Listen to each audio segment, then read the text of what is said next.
Bună dimineața, s-a trezit Dulceața. Astăzi n-am chef de nimic și este una dintre zilele în care nu mă simt motivată deloc, dar încerc să filmez și să vă arăt cum procedez în una din aceste zile în care vreau foarte mult să evoluez, vreau foarte mult să fac anumite chestii și încerc să nu mă las păcălită de creier, încerc să nu mă las păcălită de starea pe care o am și încerc să fiu cât de cât activă și să fac practic tot ce îmi propun, asta fără să mă forțez neapărat din greu. După cum vedeți, sunt în pijamalele mele sexy. Haideți să ne începem ziua împreună.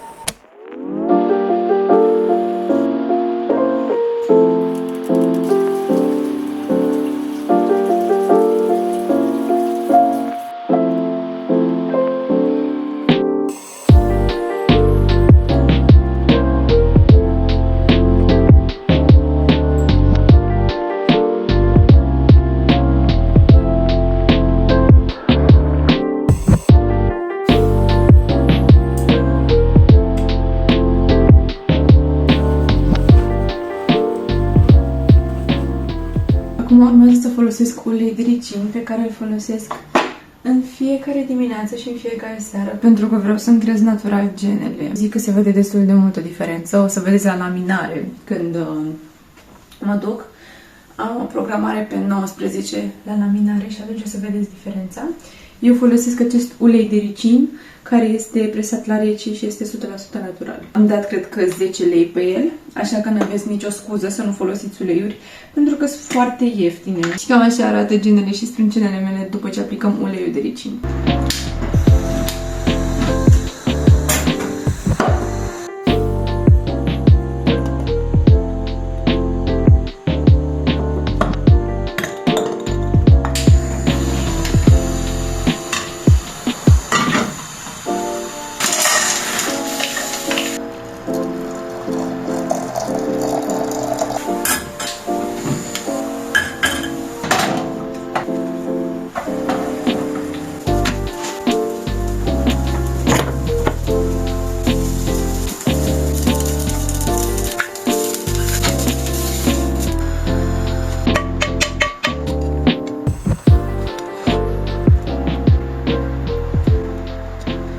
Ok, m-am pregătit și acum o să merg până în Africa să-mi cumpăr un fel de pluș pentru menstruație. Mi-a trecut menstruația, dar credeți-mă că am avut nevoie de el extrem de mult și nu l-am avut.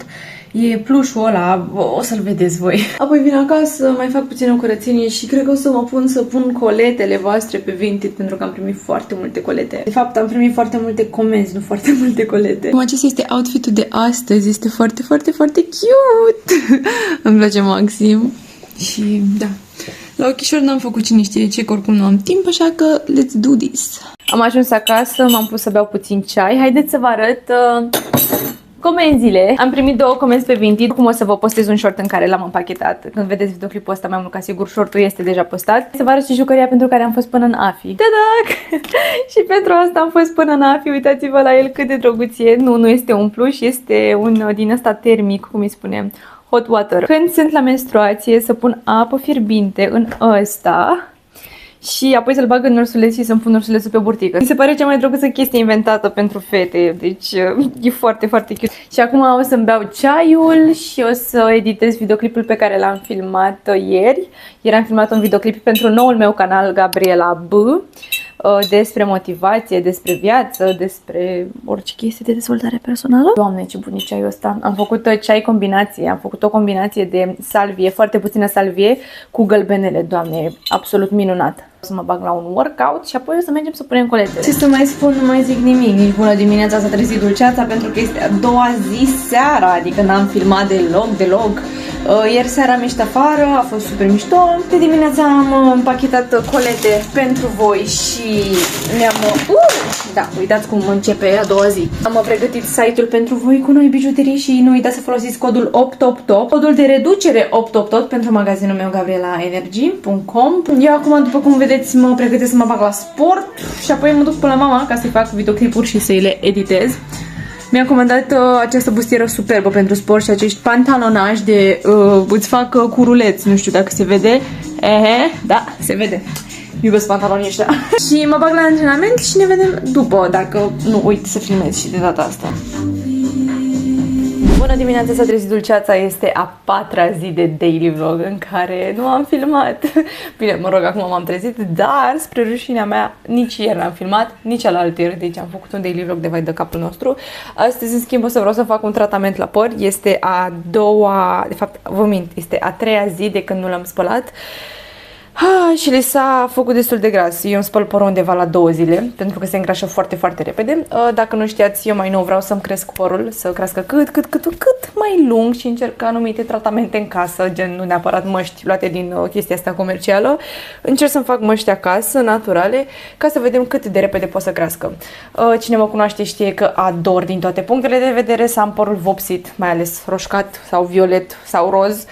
Iubesc să am părul vopsit, doar că pentru o perioadă până crește, hai să spunem, până aici,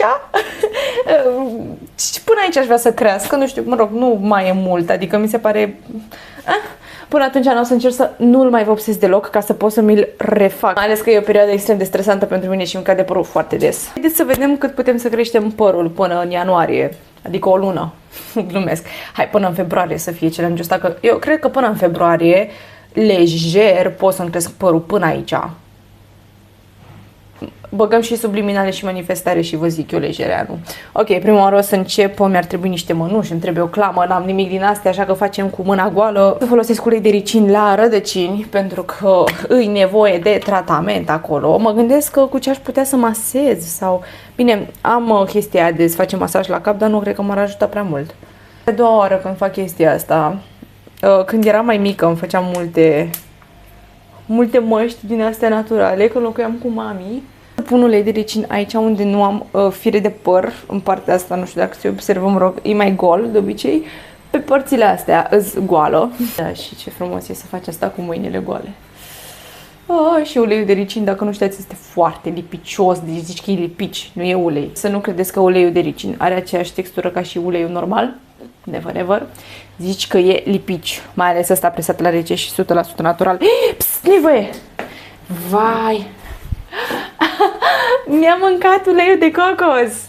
Betty! Trebuie să mă uit pe filmare să văd de cât timp stă acolo. Trebuie să fac chestia asta odată la 3-4 săptămâni, cam așa, odată pe lună. Pentru că mă ajută foarte, foarte mult sus la rădăcinile din față, că în spate, Doamne ajută, am păr. Mergem la uleiul de cocos. Pentru ulei de cocos folosesc, habar n-am, cred că e de la Carrefour, ulei de cocos bio, I don't know. Ulei de nucă de cocos virgin, obținut prin agricultură ecologică, da. Pe acest borcan maxim, cred că 15-20 de lei am dat, adică să nu credeți că am dat o tonă de... Uitați, cam atâta o să iau, cred că e prea mult, prea puțin, nu știu. Haideți că iau mai puțin totuși. Cam așa arată. Și vă întrebați ce naiba fac cu chestia asta? Nu știu. Mă joc și eu cu zăpadă, acolo cum nu avem zăpadă aici în București. Pentru o persoană cu scalpul foarte uleios, n-aveți idee cât de incomod e să-ți pui ulei în păr. Am dat și pe jos, lăsați că hidratez și parchetul. Multe ori m-am lăsat păcălită de media, să zic așa, și pe Instagram cunoșteam persoane care au părul extrem de lung, special fete, și erau și vopsite.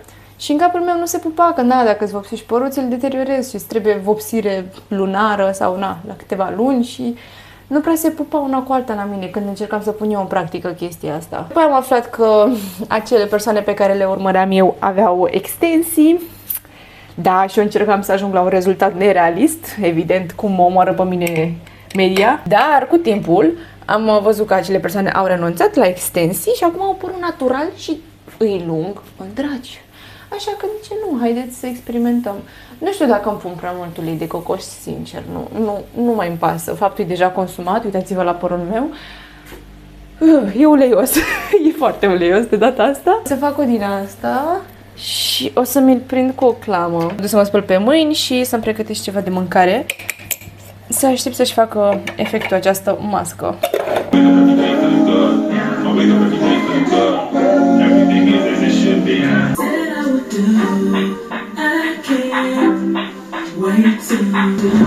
Today is you see.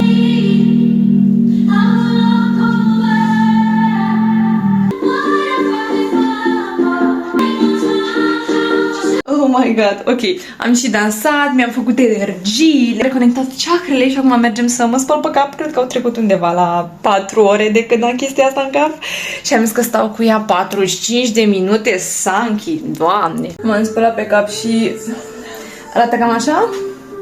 Nu e oleos, ceea ce e bine.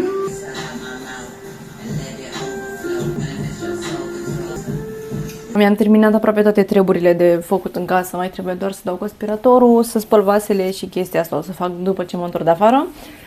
În perioada asta am de gând să socializez mai mult, pentru că poate nu par, în online chiar nu par, fiind o persoană mai anxioasă, dar în viața reală sunt foarte anxioasă și vorbesc destul de greu cu oamenii, plus minus, depinde foarte mult și de om și depinde în contextul în care sunt pusă, dar e de lucrat la partea asta cu comunicarea și încerc să ies afară cu oameni noi, cu persoane pe care nu le cunosc, să-mi fac prieteni și astăzi vreau să vă arăt cum îmi fac părul pentru o ieșire în parc.